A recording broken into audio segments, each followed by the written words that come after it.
Hola, ¿qué tal? ¿Cómo están? Bueno, les damos la bienvenida a este ciclo de conversaciones con los precandidatos presidenciales. Hoy día nos acompaña Sebastián Sichel, que va de candidato por la coalición Chile Vamos, compitiendo en las primarias.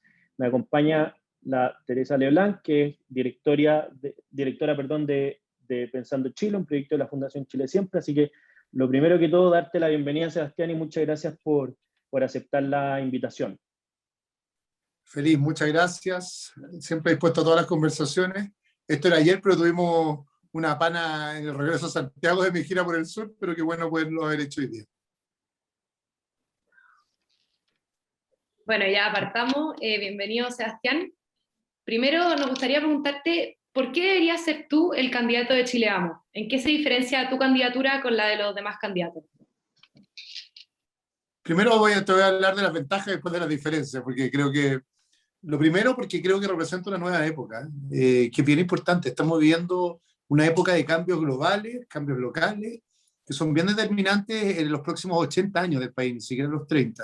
Un cambio demográfico que envejece la población y hace que vivamos más, un cambio tecnológico que genera brechas de acceso o brechas de desigualdad, dependiendo cuán arriba estés del cambio tecnológico, un cambio climático que está afectando la forma de producir bienes y servicios, pero también del mundo que vamos a heredar a nuestros hijos. Y un cambio social, que es el más bonito de todos, que hay una clase media o una gran clase trabajadora que irrumpió en la sociedad chilena con más años de escolaridad, con más participación política, con más ganas de opinar y que está demandando ser parte también de los tomadores de decisión. Y creo que represento más alguien que puede entender estos cambios desde las dos dimensiones que tienen que entenderse, desde lo técnico, es decir, cómo tú resuelves las brechas que se provocan por estos cambios, pero también de lo político, cómo interpretas estos cambios y los conduces hacia el futuro. ¿Y cuáles son las diferencias probablemente con el resto? Yo creo que tienen que ver con esta mirada interpretativa. Creo que hay una derecha que se ha ido acercando, se ha autodenominado social, pero yo creo que es más una derecha que busca ser popular, en el sentido de la popularidad y que está más disponible a adaptar sus convicciones al espacio común que se ha ido generando con una izquierda que cree que la respuesta a estos problemas tiene que ver con una especie como de neoestatismo o de suplementación de la servicialidad del Estado por una nueva fórmula más centrada en el Estado. Algunos le dicen socialdemocracia, que yo creo que es generoso decirle socialdemocracia. Yo diría más bien una fórmula burocrática de resolver estos clivajes de la modernidad, y que hay una derecha más tecnocrática que para la interpretación de este proceso histórico desde la técnica simplemente, y que creo que es el pecado original en general de la centro-derecha chilena, que cree que esto es una respuesta que tiene una sola dimensión técnica. ¿Cuál es mi principal ventaja? Es que mezclo ambos mundos. Una visión política de cómo conducir este proceso de cambios, que es más interpretativa, sociológica, y una dimensión técnica de cómo resolver estos cambios con reformas que aceleren la integración de los chilenos, que estos cambios lo están dejando detrás de las brechas de desarrollo. Y que puedo integrar a más mundos que normalmente era imposible integrar. Estoy muy orgulloso de que me esté apoyando gente de la UDI hasta ex ministro de la Concertación. Una cosa increíble hace 10 años y que hoy día pasa en mi equipo económico. Hay gente que era directora de servicios, subsecretario de Ricardo Lago, y hay gente que fue director de servicios, subsecretario o senadores de la UDI, de Renovación Nacional, en un mismo espacio físico, descubriendo que cuando uno instala el futuro en la conversación funciona muy bien y puede provocar reformas, y eso es un cambio integrador de la mirada política que queríamos tener del país que viene. Desde ese punto de vista, Chile Vamos es una coalición relativamente nueva para los tiempos políticos. Incorpora dos partidos nuevos, Evópoli en su minuto y después el PRI. Y tú fuiste una persona que, entre comillas, cruzó el charco, que militaste en la democracia cristiana, fuiste candidato, después en Ciudadanos y después estás en Chile Vamos. ¿Qué encontraste en Chile Vamos que dejaste de encontrar en las otras fuerzas políticas que según tu opinión, dejan de ser la respuesta para el Chile que se viene en los próximos años? Buena pregunta. Primero, una vocación de reforma y no de ruptura. Lo que vi muy fuerte en ese mundo de centroizquierda que giró hacia la izquierda fue una insatisfacción o una autoflagilancia con lo que habíamos construido en los últimos 30 años, que generaba una ruptura.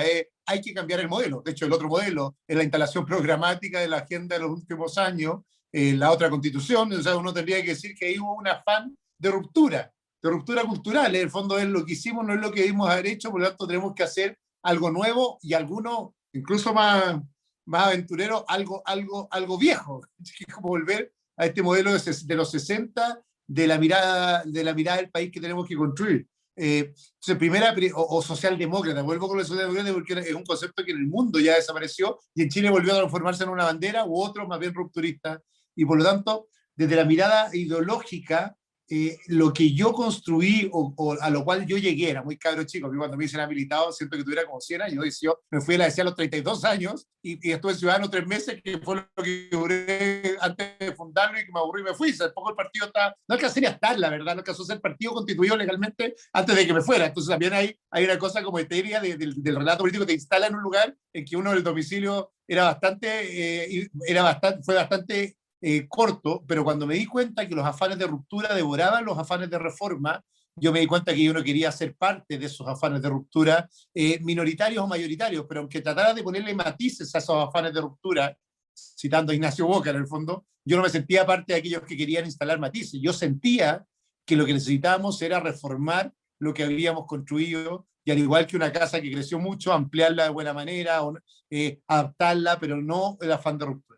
Y el segundo cambio cultural más profundo es una derecha que también se modernizó. O sea, yo tenía crisis media atávicas con la derecha cuando yo me encontré en la universidad. Lo he dicho varias veces, pero yo era hijo natural. Imagínate lo que es ser hijo natural en una derecha que quería mantener la distinción entre hijos legítimos, ilegítimos y naturales, y yo que tenía una profunda vocación social que empatizaba con muchos mundos que tenían este compromiso social de centro-derecha, me sentía ajeno personalmente. Era como, yo no puedo ser parte de un mundo que reniega de quién soy. Y empecé a ver que empezaron a instalarse ciertos principios que en los 90 no eran comunes en la centro-derecha que yo conocí, que soy de otra generación que ustedes. Primero, un respeto por la democracia. O sea, creer en las reglas democráticas del juego, por lo tanto, respetar las reglas del juego, no sentir que siempre había una fuerza militar detrás que podía respaldar el ejercicio del poder, sino creer que la democracia era el mejor mecanismo de defensa, un respeto por la diversidad en el sentido real de la palabra diversidad, que es la tolerancia a lo diferente, no necesariamente porque lo que incorporas a ti, pero al menos sientes que es válido que haya alguien que piense diferente.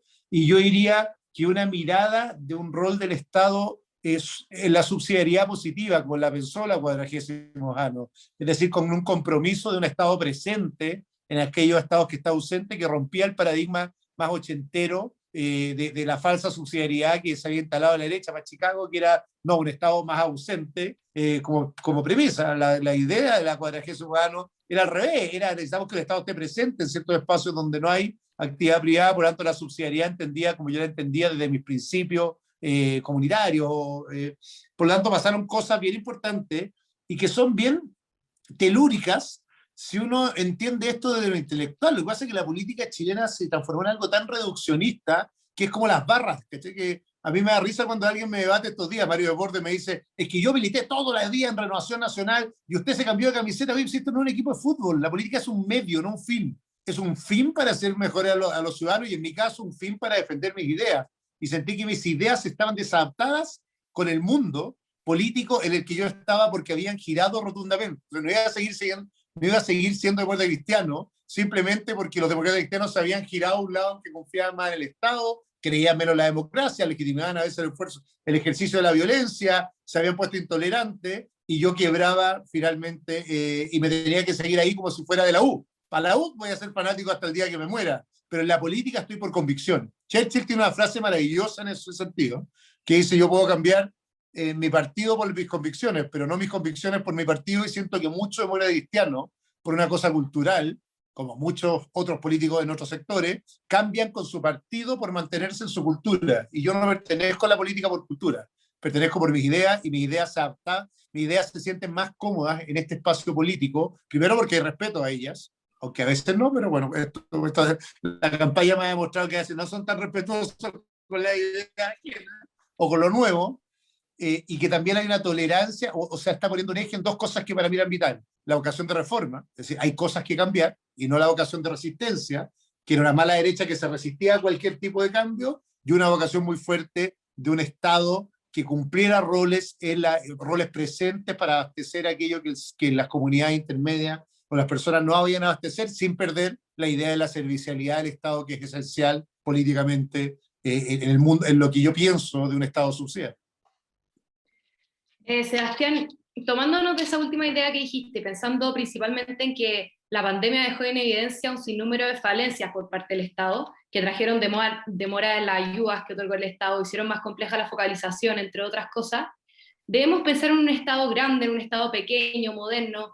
¿Cómo es tu concepción respecto a eso? Una cosa, Tere, lo más chistoso, que cuando me hablabas ayer por WhatsApp yo te imaginaba mucho mayor. Ahora te veo, te miraba cuando me hablabas de una señora que me estaba convocando. Y ahora veo que eres tú.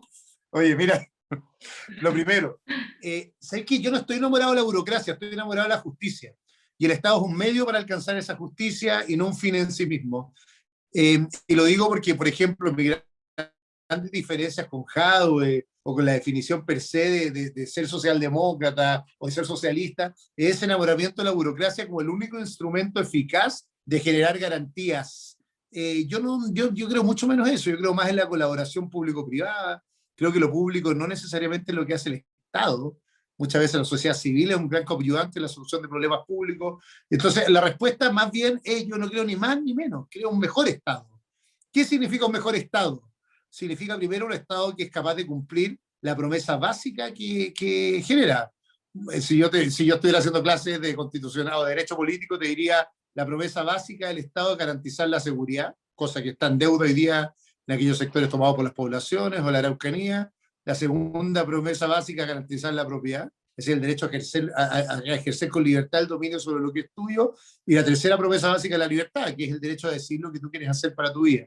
Y en algunos de esos espacios no la está cumpliendo. Por eso querer crecer en un Estado que no cumple lo básico nos crea un problema. No garantiza seguridad. Hay Estados fallidos en poblaciones en Chile.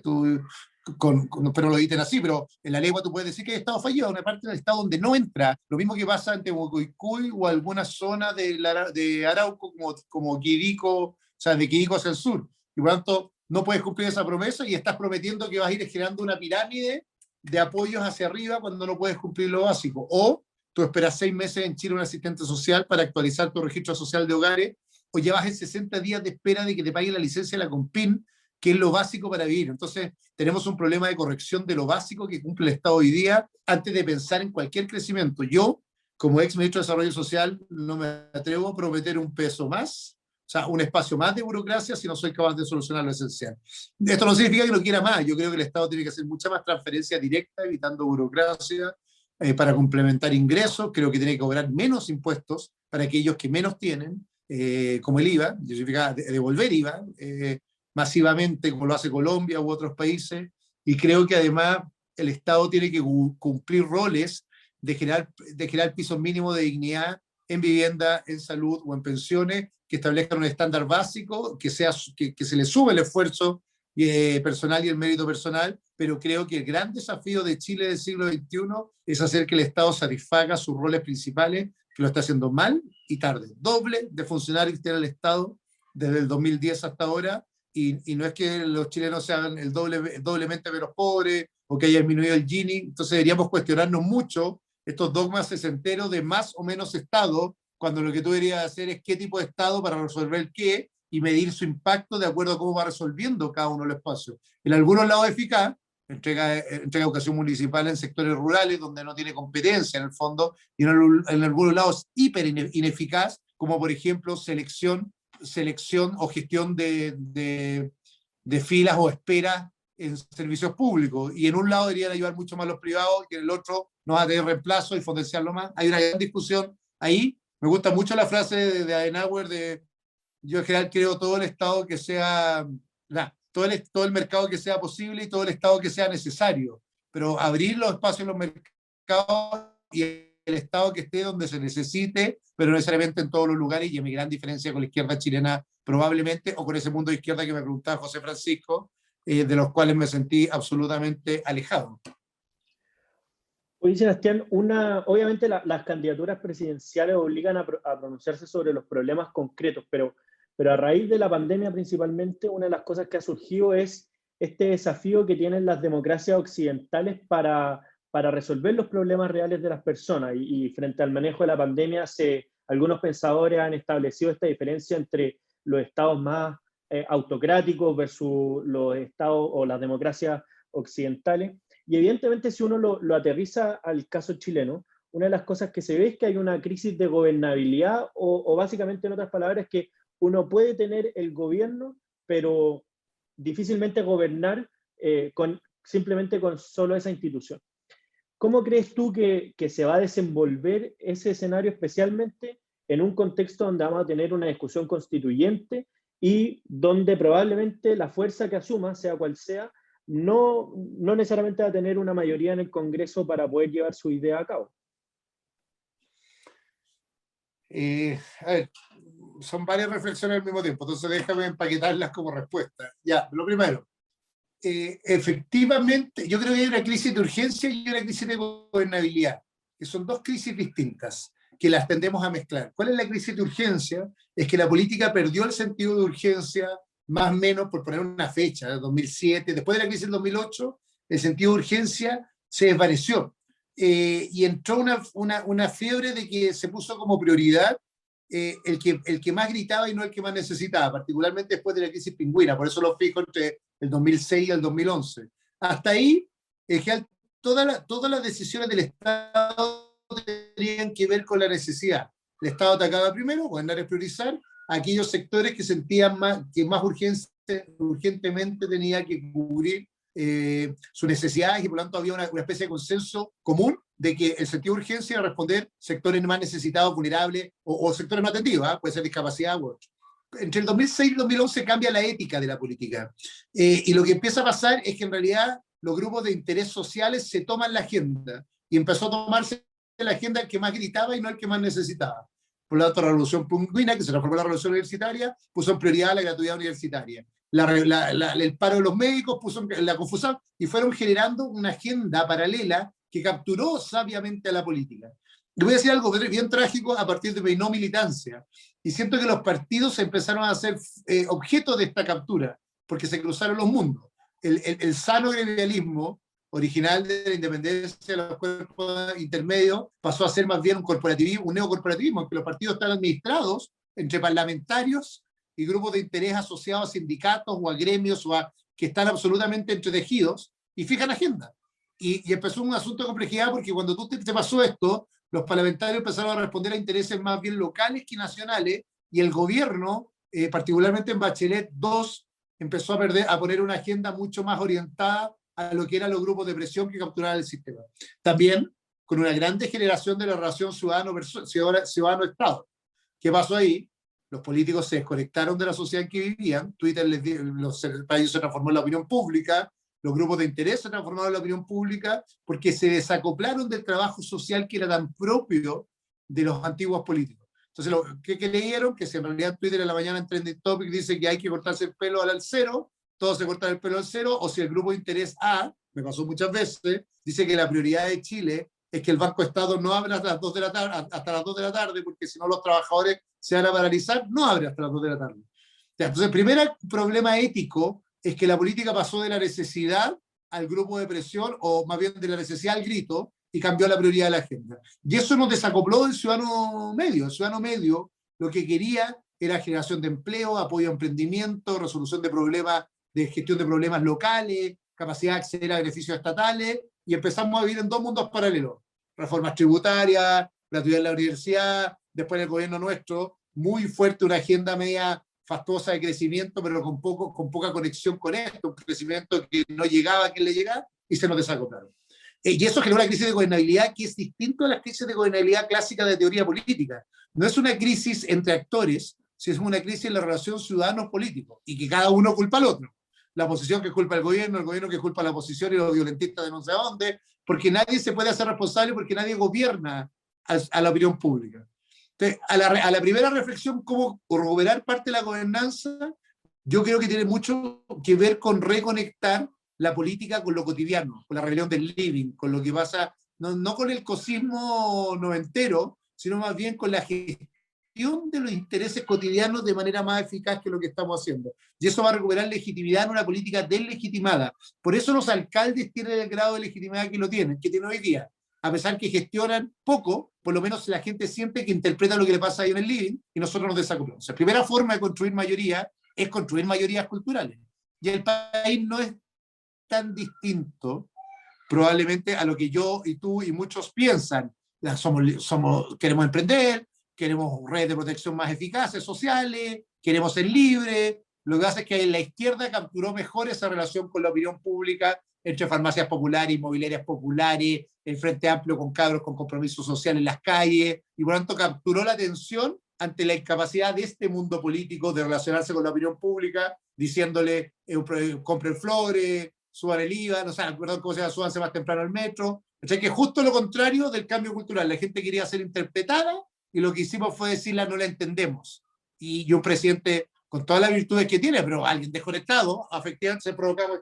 El primer gran desafío mío es hacer gobiernos interpretativos de la sociedad en que viven. Eso significa entender la sociedad, poner sentido de lo doméstico, con todo lo de lo cotidiano dentro de la agenda política, y tener la capacidad también de tener ministerios, gobiernos que interpreten mejor al país en que viven, incluso por la diversidad de sus orígenes o la diversidad de su experiencia de vida. Y después el desafío político, que es la segunda gran pregunta. ¿Cómo construyen mayoría en un mundo político atomizado, de minoría, de que todos quieren que piensen exactamente igual que él o no adhieren? ¿Tú qué piensas de esto, de lo valórico? Y si no, estás solo cuando el desafío es la construcción de mayoría.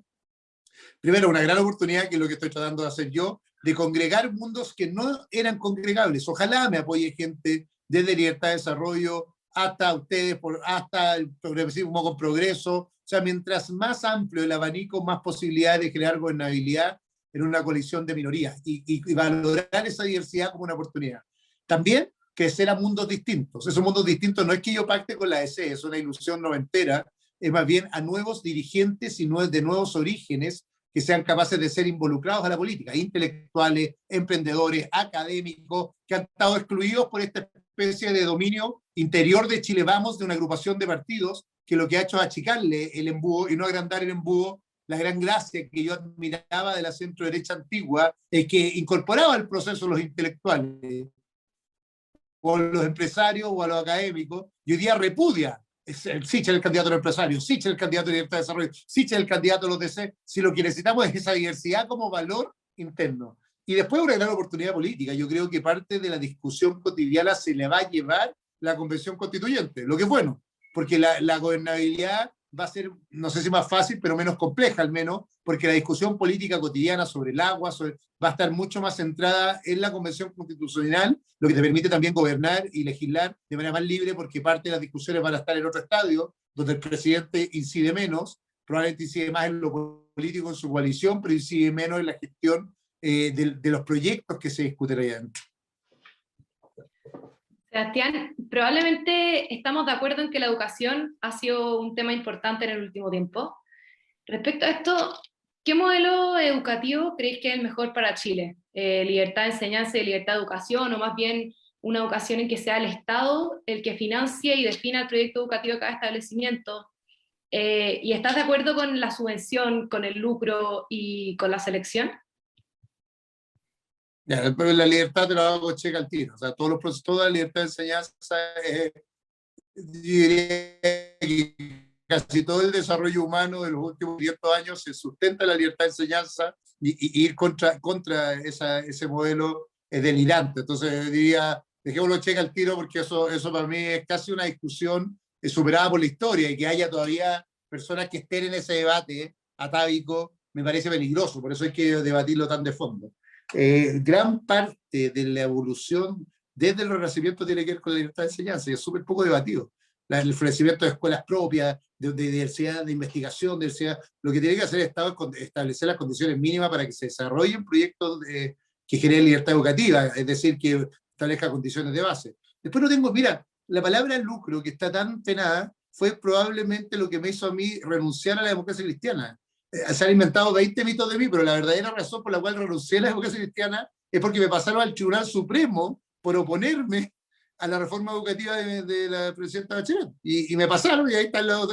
Y ese día, cuando dije, si me van a pasar al Tribunal Supremo por defender lo que yo creo que es una de las principales ayudas al sistema educativo chileno, que es el surgimiento de los colegios particulares subvencionados con procesos, o con la posibilidad de la libertad de enseñanza, y además no poniendo el foco en la ganancia, sino en la calidad, para mí era vital. Otra cosa es que yo quisiera ir avanzando en mejorar estándares de calidad, pero eliminar el atributo del cofinanciamiento privado, del aporte de los padres al financiamiento público, que ya era escaso, a la libertad de los proyectos educativos, y además a la posibilidad de alguien que gestara un proyecto educativo de tener una legítima ganancia por él en la medida que garantizara estándares de calidad. Me parecía ya el final de la democracia cristiana, y ese fue mi final. O sea, ahí me fui. El día que vi el titular y que, entre yo, Yarna Proboste y otros que estaban ahí, o más bien, gente que era del sector de ella, me pasaron al Tribunal Supremo y a mí y a la Mariana Elwin, dije, ya es mucho, ya se acabó mi convivencia acá y nos fuimos. Y a mí me pone muy orgulloso porque tiene que ver con tu pregunta sobre los sustantivos. Creo que aquí está uno de los principales motores de desarrollo de la sociedad democrática del futuro. Garantizar la libertad de enseñanza, establecer estándares por el Estado, ese es el rol del Estado, estándares regulatorios que permitan garantizar calidad, manteniendo la libertad del proceso educativo, permitir sin temor el cofinanciamiento de los padres cuando pueden aportar a la educación de los hijos, de manera a generar estándares de mejor calidad. Hicimos todo lo que no debería ser una sociedad en desarrollo. Le sacamos financiamiento al sistema educativo, lo reemplazamos por financiamiento público, exiguo, tarde, con malos cumplimientos, nos gastamos la garantía de la Corfo y del Estado para comprar esos colegios, o más bien para garantizar la compra de esos inmuebles, disminuimos la oferta y no mejoramos la oferta de la calidad pública, de la educación pública, que está en el estándar más bajo. O sea, todo lo que no deberías hacer intuitivamente. Oye, Sebastián, y relacionado al mismo tema, pero también con lo anterior, pareciera que las prioridades de la educación han estado en cosas más bien tangenciales al proceso educativo mismo, que puede ser la sala de clase, como lo que tú mencionabas de la infraestructura, o lo que dijiste antes de la gratuidad universitaria, por quien puso más las prioridades políticas. Pero ahí la pregunta es, ¿cómo hacer para, no solamente en educación, sino que a los problemas sociales, no perder el foco de donde más aprieta el zapato, y en el fondo que la política escuche lo que la calle dice, pero también lo que la calle no dice? Y pienso particularmente en esta discusión que se ha dado en el último tiempo del rechazo al kinder obligatorio, y a la baja priorización que se le ha dado a la educación inicial, versus que hoy día hay un montón de estudiantes universitarios que están siendo financiados con gratuidad, cuando quizás hay otros estudiantes que no están siendo financiados precisamente porque no pueden entrar a la universidad. ¿Cómo se mezcla eso con cosas que aparentemente le hacen tanto sentido a la ciudadanía, o eso es lo que aparentemente vemos en las calles, versus la priorización de las verdaderas urgencias sociales, como la que mencionaste tú, de esta posibilidad de tener sistemas diversos educacionales? Sí, me gustó que usaste la palabra aparentemente, ¿eh? Yo creo que estamos capturados por las apariencias.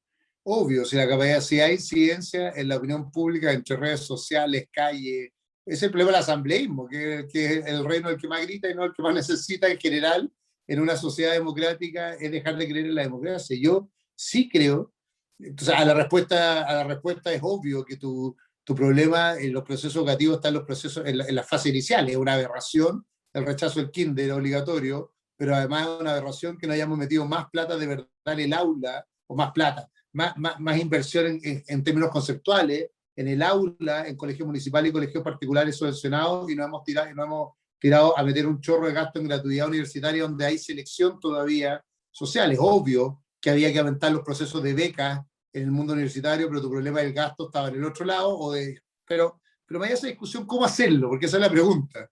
Yo creo que dos cosas. Damos políticos con más coraje para defender cosas no populares a veces. Y ese coraje también tiene que ver con una conexión. Esto no es solo exceso de coraje, no es solo ser el choro del barrio, sino que tener convicción de que puedes interpretar mejor a ese chileno que está debajo. A ponerlo en un caso práctico. Si el problema del retiro del 10%... Yo llegué a ser ministro popular en la peor crisis social de la historia como ministro de Desarrollo Social, y con un bono que me siguen sacando de 65.000 pesos por persona, y nunca he dicho algo que les puedo decir acá en privado, pero que es obvio, lo fui porque logré entender que lo que necesitaban los chilenos era la transferencia de la plata lo más rápido posible, que el cuándo era tan importante como el cuánto, y por lo tanto yo aceleré y me vieron gastarme la vida en acelerar el que llegara esos recursos lo antes posible a ellos, y estaban dispuestos a entender que quizás después venía más. pero no entender de que la demora permanente no iba a pasar. Entonces, cuando yo te decía la diferencia que contaba la Tere, entre lo que yo veo de mi liderazgo y el resto, es esa justa conexión entre lo técnico y lo político. La frialdad de lo técnico de explicar que en realidad un fondo así de 2.000 millones en el gasto inicial del gasto público iba a ser irrisorio. La explicación racional de que teníamos que dar hoy día para dar mañana después, pero que lo importante es mucho más interesante. Yo creo que ahí está, y en materia educativa, ahí está el corazón de lo que viene. Yo tengo un equipo precioso en materia educativa. Está la Ana Luz Durán, que es la rectora de la San Sebastián de Educación, está la Silvia Izaguirre, está la Mariana Elwin, y parte importante de las conversaciones que hemos tenido es cómo instalar la conversación en el lugar adecuado que le haga sentido a la familia. Y a la mayoría de la familia chilena que se saca la cresta por salir adelante, le hace más sentido que su hijo tenga derecho a una oferta educativa de kinder que todavía no está pensando en el otro proceso. Y eso no lo hemos podido instalar porque nadie quiere debatir esto. Si se rechazó el kinder obligatorio, y salvo la Mariana Elwin y yo, nadie dijo nada de nuestro propio mundo. Nadie dijo nada, hubo un silencio absoluto. ¿Por qué? Por el bullying, por miedo al bullying. Por miedo a lo que yo veo el debate permanente, es como cuando yo digo no subir los impuestos y la gente se vuelve loca. No, es que ¿cómo decir eso? Que es impopular. Bueno, pero es que a veces hay que decir cosas impopulares. Pero una cosa es no decir no quiero subir los impuestos para que los ricos sigan siendo más ricos, y otra cosa es decir no quiero subir los impuestos porque en un hogar chileno que gana 300 lucas, se les van casi 60 lucas al mes, o 58 lucas al mes, un poquito menos, 56 lucas al mes en pago de impuestos, y lo que espera es tener más ingresos. Pero eso es otro tipo de conversaciones que tenemos que tener. Yo siento que en el sector de la centro derecha, yo siendo el más nuevo, hay un temor en general al bullying colectivo para defender causas como esta. Y cuando lo hizo bien, cuando defendió la educación particular subvencionada, no tenía las mayorías políticas, pero llegó incluso a ser mayoría en Chile, lo de la Erika y muchos más que empezaron a levantar banderas. Yo, que estaba al otro lado del camino, me quise cruzar en esta lógica porque entendió el problema cultural de los apoderados que tenían a sus hijos en colegios particulares subvencionados. Creo que justo ahora estamos en el peor de los mundos en este mundo, porque estamos bailando al ritmo de lo que parece popular en Twitter o por la idea del frente. Cómo subimos los impuestos, cómo damos más gratuidad universitaria, cómo condonamos el CAE, que son conversaciones que no están siendo tomadas con la seriedad necesaria en nuestro sector, que deberíamos estar debatiendo cómo profundizamos la libertad de educación, ampliando la cobertura en sectores que no tenemos cobertura, cómo bajamos o aumentamos los años de escolaridad en clases medias y bajas que tienen menos de 11 años promedio de escolaridad, y en caso de clases bajas están bajo los 10 años, cómo damos mejor atención al aula y la infraestructura crítica y tenemos mejor profesorado. Esas conversaciones, si las pusiéramos sobre la mesa, te juro que nos iría bien, pero no las ponemos porque andamos bailando al ritmo si impuesto a los súper ricos o impuesto a los súper ricos. Si retiro el 10%, retiro el 100%. Si condonación total del CAE o condonación mediana del CAE. No digo que no sean sustantivos esos temas, pero si nuestra agenda va a ser la agenda del frente, al final, y sé que la tiene por eso me preguntaba, terminamos tratando de justificar como pidiendo disculpas, mire, disculpa, yo creo en la libertad de enseñanza, disculpe, perdone, y no como creyendo, oiga, usted está mal. Usted es el que quiere condenar quiere quitarme el derecho preferente a educar a mi hijo donde quiero educarlo, y me quiere imponer el modelo educativo que usted quiere, y eso es aberrante en una sociedad democrática, pero no lo decimos de esa forma. Terminamos pidiendo disculpas todo el día por defender lo que queremos. Yo obviamente tengo diferencias con el mundo de ustedes, soy más liberal, minoría, pero no tengo miedo a dar batallas culturales. Yo sí creo, José Francisco, que este mundo entre conservador y liberal democrático es mayoría en Chile. Tengo una convicción profunda que es así, pero para ser mayoría no tiene que ser con matices, tiene que ser capaz de defender un proyecto político identitario distinto al otro mundo. Por eso estoy parado acá. Y siento que es exactamente lo que perdimos. Creemos que tenemos que gobernar por el hecho de ser populares y decir lo correcto y decir lo que no le duele a nadie y flotar con opiniones que no molesten a nadie para ver si ganamos y de ahí arreglamos el buque, que es lo mismo que le pasó a la democracia cristiana.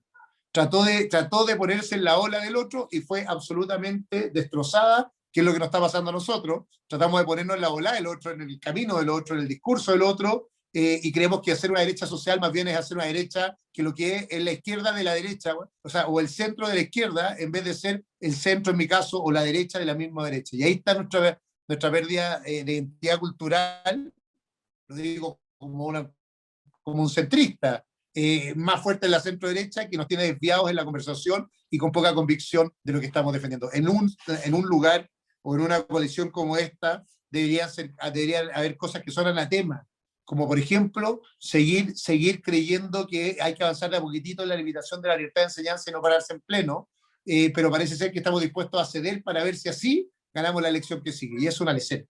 Perdón por la pasión de esto, pero esto es quizás mi reflexión más crítica a la por qué estoy parado acá. Oye, a los que les interese, Juan Luis Osa con la Mariana y varios más, coordinamos un documento que yo también le metí manos que se llama Ideas Reformistas para el centro y la centro derecha del siglo XXI. Yo soy el único candidatura presidencial que no tiene solo el programa de gobierno, tiene una mirada intelectual de por qué quiero, que es lo que te estoy reflejando en esta conversación, de por qué creo que la centro derecha con el centro tienen que tener un proyecto político distintivo y con qué ideas. Y ahí está escrito, y que es la continuidad de varios procesos históricos que empezaron con las reformas sociales guiadas en los años 20 por los conservadores, que continuaron con lo de cristiano y con las reformas que lo que generaron es democratización de la sociedad. En mi caso, creo profundamente que avanzaron después con Elwin y toda la idea de los medios, o la construcción de acuerdos, y que han ido profundizándose adelante y cómo nosotros deberíamos conducirlo. Sebastián, a mí me gustaría preguntarte por tu opinión sobre el derecho a la vida, pensando en que estos últimos días se ha reactivado la discusión en el Congreso sobre el proyecto que busca permitir el aborto hasta la semana 14 de gestación. ¿Tú crees en el derecho a la vida desde la concepción hasta la muerte natural, o estarías dispuesto a promover una ley de aborto libre? Y si es que no estás de acuerdo con el... Ya, y si no estás dispuesto a eso, ¿estarías dispuesto a promover una agenda que intente derogar la ley actual de aborto en 3 causales, o piensas que esas condiciones sí se justifican? Es que son dos complejas. No creo que es de la concepción hasta la muerte natural, no creo en el aborto libre. Saquemos esa parte de la discusión ahora, porque me lo preguntan siempre, es que como soy liberal, los liberales como que tuvieran... En este caso creo que ni siquiera una discusión de libertad, ¿eh? Esto lo he debatido harto con algunos liberales que creen que como que le lleva el aborto adentro. O sea, al revés. La esencia de lo liberal también es el respeto de la vida. Y como yo creo que empieza en la concepción, creo que es un bien superior, que por tanto la defensa de la libertad también tiene que ver con la autonomía del proceso formativo de una vida y no con la detección. Respecto a la ley actual, primero creo que es o sea, voy a decir bien directo, que hoy día es una ley que está ahí concebida, y que iniciar un proceso contracultural de cambio no solo es imposible, sino que además va a gatillar más fuerte la discusión sobre el aborto libre. Por lo tanto, desde la teoría política, retroceder 3 pasos puede generar una fricción tan grande que te haga adelantar 3 pasos que tú no estás de acuerdo. Y me parecería un error. Yo entiendo que desde la filosofía política hay muchos que están en eso, pero desde la praxis política, que es parte de los roles, lo que puede hacer es un loop más grande de la vuelta. No tienes mayoría, no tienes construcción cultural y todo. Pero además algo bien de fondo, ¿no? Así como creo en la libertad plena, creo en la libertad y creo que la vida, por lo tanto, es parte esencial. O sea, no hay libertad donde no hay libertad donde no hay vida. Creo que el debate intelectual sobre el uso de las 3 causales es más bien un debate como de formas más que de fondo. Y yo lo que me gustaría ver es evaluar bien en serio cómo ha funcionado las 3 causales. Hay poca data, hay poca información, saber qué está pasando. Creo que hay una conversación más profunda ahí adentro. Si no se transforman esas peleas que son batallas intelectuales, pero que en la praxis no opera, y no tengo clara esa información porque nadie la tiene. Y yo lo que haría más bien es un análisis en serio de qué ha pasado con la aplicación de las 3 causales, cómo ha operado, para tener un poquito más de data real, si esto no es un problema inventado, entre comillas, las 3 causales como causales de salida. Los que somos de derecho lo sabemos, que por ejemplo en el caso de riesgo de la madre, la ley lo solucionaba a sí mismo sin necesidad de esta ley especial, y en los otros casos habría que mirarlo, pero me gustaría mirarlo en data dura. Hoy, Sebastián, y otro tema que a mí me parece que uno de los más álgidos por las implicancias que tiene implicancia de violencia, pero también otras políticas y por supuesto cultural. Hoy día lo estamos viendo con la convención, que a propósito de lo que pasa en la Araucanía, tú lo mencionaste en la pasada, pero respecto a ese tema, obviamente exigirle a un gobierno, sea cual sea la solución del conflicto, me parece un poco exagerado porque es un problema que se arrastra hace mucho tiempo, pero si tú pudieras dar algunas luces de por dónde te parece que podría ir la solución de fondo, más que simplemente las consecuencias más graves que son algunos actos que hemos visto en el último tiempo. ¿Por dónde te parece que va la solución del conflicto en la Araucanía y qué podría hacer el gobierno de Chile para contribuir a eso? Primero, separar las aguas. Yo creo que eso es esencial. De alguna forma había una trampa intelectual, particularmente otra vez por un mundo de izquierda que tiende a tener como un buenismo intelectual en este sentido, que trata de mezclar causas. Aquí hay dos debates distintos. Uno de seguridad y orden, que tiene que ver con la violencia, que es narcoterrorista, que es delictual en ciertos lugares del territorio, y otro que tiene que ver con la causa legítima mapuche, que tiene varias aristas. Voy a ver la primera y después la segunda. En la primera, como todos los que... De hecho, justo estaba leyendo, te dije que estoy leyendo algo, estaba leyendo un documento particularmente sobre terrorismo, entre medio, de que cuando uno analiza los factores críticos del terrorismo, siempre hacen esto. Cuando se toman de causas legítimas, se visten de una causa ideológica para, obviamente, atemorizar a la población, pero rápidamente lo que hace es tratar de reemplazar al Estado y empezar con el ejercicio del delito como forma de financiamiento de una actividad inapropiada. Así fueron las FARC, así ha sido todos los fenómenos, y lo que estamos viendo ahí es eso. Y tratar de combatirlo a través de la causa mapuche, o a través más bien de la concesión de demandas mapuches, no solo es torpe, sino que lo que ha ido generando es un fenómeno de violencia increciendo. Ni siquiera el diálogo es posible, porque tú no dialogas con gente con una metralleta y no quieren dialogar. Lo que van haciendo es consiguiendo más espacios de negociación. A diferencia de lo que dicen algunos de la centro derecha, yo creo que la negociación con esos grupos, de incorporarlo en una mesa, lo único que ha hecho es aumentar su grado de influencia y poder en el territorio. La primera gran respuesta a los problemas de orden y seguridad: ejercicio del poder legítimo del Estado con las garantías que la misma Constitución nos da a los ciudadanos para este ejercicio, como estado de sitio, como uso de Fuerzas Armadas, como reforzamiento de la actividad policial y con un ejercicio mucho más fuerte del poder estatal ahí adentro. No es concebible que 800 PDI puedan ser retirados de un espacio físico del Estado y no haya pasado nada y no hagamos nada más fuerte en el legítimo ejercicio de la fuerza, pero tomamos medidas más extraordinarias para eso.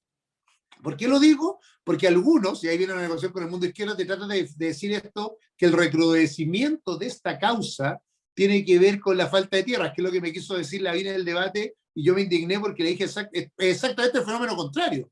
Lo que tenemos es que la captura del territorio ha generado un incentivo a buscar más compra de tierras para ir aumentando el espacio físico de incidencia de estos grupos, y lo que hay que hacer es al revés, es gestionar de mejor manera la compra de tierras con un catastro, con una fijación de criterios históricos, y no lo que está pasando hoy día. Si no, la respuesta sería bien absurda a ese buenismo que está dando vuelta por ahí. Si entregáramos más tierras, menos violencia habría, y el ciclo en que más tierras se entregó, que fue en los últimos 10 años, más violencia ha habido. Entonces, como de sentido común, pero como se aprenden estas frases, perdón que aquí le pegué a Joaquín en esto, que sí lo creo, como se aprenden estas frases como de rigor: oiga, usted paró la compra de tierra y hay que comprar más tierra y así se acaba el conflicto, y tú le muestras la evidencia empírica y dices, mientras más tierra se compra, más conflicto hay algo que no cuadra. No cuadra primero porque la compra de tierra tiene que ver muchas veces con control territorial y muchas veces genera incentivos perversos al conflicto.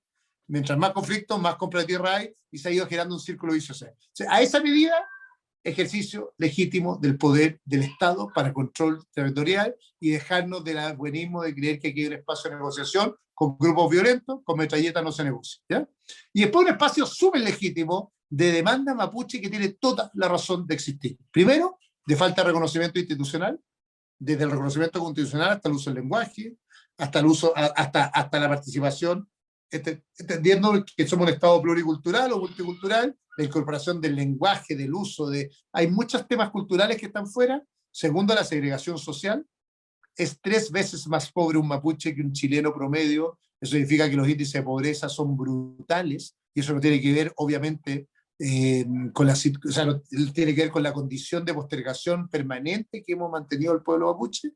Y hay una tercera razón: la falta de reconocimiento político y no participación política activa. Una de las cosas más complejas que me tocó vivir como ministro es preguntar con quién conversas. Y no hay.